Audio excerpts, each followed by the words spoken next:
Hi అండి, ఈరోజు మన స్పెషల్ రెసిపీ నాన్స్ అండి. ఇంట్లోనే ఈజీగా ఎలా తయారు చేసుకోవచ్చో చూద్దాము. అలాగే బర్త్డే పార్టీస్కి కానీ కిట్టి పార్టీస్కి కానీ ఈజీగా తయారు చేసేయవచ్చు.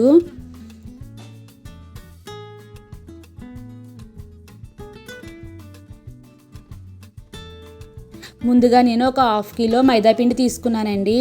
కప్స్లో అయితే 4 కప్స్ తీసుకున్నాను.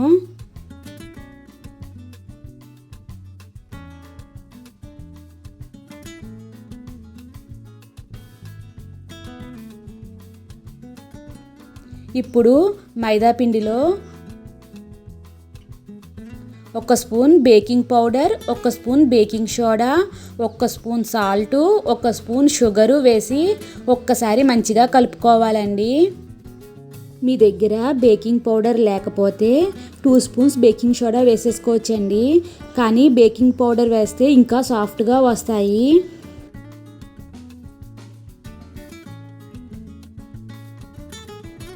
దీనిలో మనం పాలు, పెరుగు కూడా యూస్ చేస్తాము.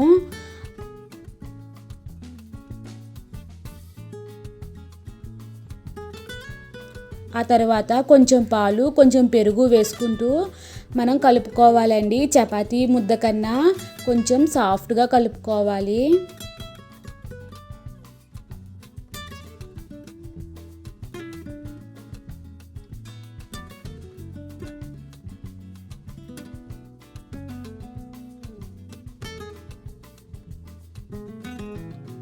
ఇలా కలిపిన పిండి ముద్దను ఒక 3 లేదా 4 గంటలు పక్కన వదిలేయాలండి. నాన్స్ మెత్తగా రావాలంటే మనం ఈ పిండి కలిపేటప్పుడే మొత్తం ప్రాసెస్ అంతా ఉంటుందండి. ఎందుకంటే చాలా ఎక్కువసేపు కలపాలి. అప్పుడే మనకి నాన్స్ అనేవి మెత్తగా వస్తాయి. ఇప్పుడు ఈ పిండి ముద్ద పైన 1 స్పూన్ ఆయిల్ వేసి మంచిగా అప్లై చేయండి. ఆ తర్వాత ఒక మూతను పెట్టి పక్కన ఉంచేయండి.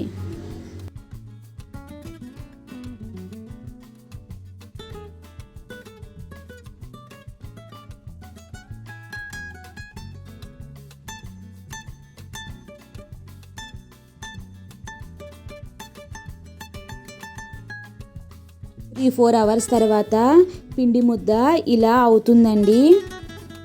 ఇప్పుడు వీటిని చిన్న చిన్న బాల్స్ లాగా రెడీ చేసుకోవాలి. మనకి పిండి చేతికి అంటుకుంటే కొంచెం పొడి పిండిని చేతికి అంటించుకుని ఆ తర్వాత ఇలా రౌండ్ చపాతీ ముద్దల్లా చేసుకోండి. ఇప్పుడు ఒక చపాతీ ముద్దను తీసుకుని మనం చపాతీ చేసే కర్రతో ఇలా ఓవెల్ షేప్లో చేసుకోవాలండి. ఇక్కడ మరీ ఎక్కువ ప్రెస్ చేయొద్దు, అలా అని మరీ పల్చగా కూడా చేయొద్దు, కొంచెం దళసరగానే చేసుకోండి. ఆ తర్వాత ఈ నాన్ పైన కొంచెం తడి చేసుకుని కొద్దిగా కొత్తిమీరను అంటించండి. ఇప్పుడు పెనాన్ని స్టవ్ పైన పెట్టుకొని పెనం బాగా హీట్ అయి ఉండాలి. అప్పుడు ఈ తడి చేసిన భాగాన్ని పెనం మీదకు వచ్చేలాగా వేసుకోవాలి. నేను ఇక్కడ నాన్స్ కాల్చడానికి నెయ్యి యూజ్ చేస్తున్నానండి. మీరు అయితే నెయ్యి యూజ్ చేయండి లేదా బటర్ యూజ్ చేయండి. ఇదిగోండి, పెనం బాగా కాలిన తర్వాత మాత్రమే నేను నాన్ అనేది వేసాను. ఇప్పుడు అసలు కదపొద్దండి, కానీ పైన మాత్రం కొద్దిగా నెయ్యి అప్లై చేసుకుంటూ ఉండండి.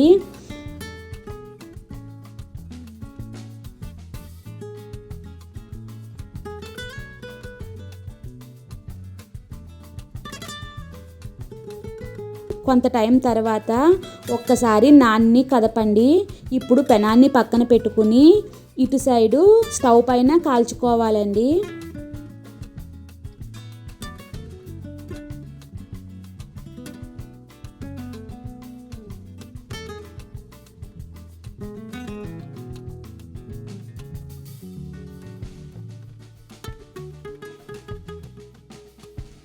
ఇంతే అండి, మనకి వేడివేడిగా నాన్ రెడీ అయిపోతుంది. మనకి నచ్చిన కర్రీతో దీన్ని సర్వ్ చేసుకోవడమేనండి. నేను పాలక్ పన్నీర్తో సర్వ్ చేశాను. నేను పన్నీర్ కర్రీ కూడా వీడియో తీసి అప్లోడ్ చేశానండి. మీకు కావాలంటే ఒకసారి చెక్ చేయండి.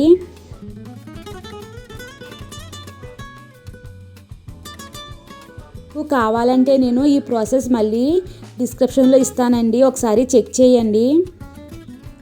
ప్లీజ్ అండి, నా వీడియోస్ కనుక మీకు నచ్చితే లైక్ చేయండి, షేర్ చేయండి, సబ్స్క్రైబ్ చేయండి.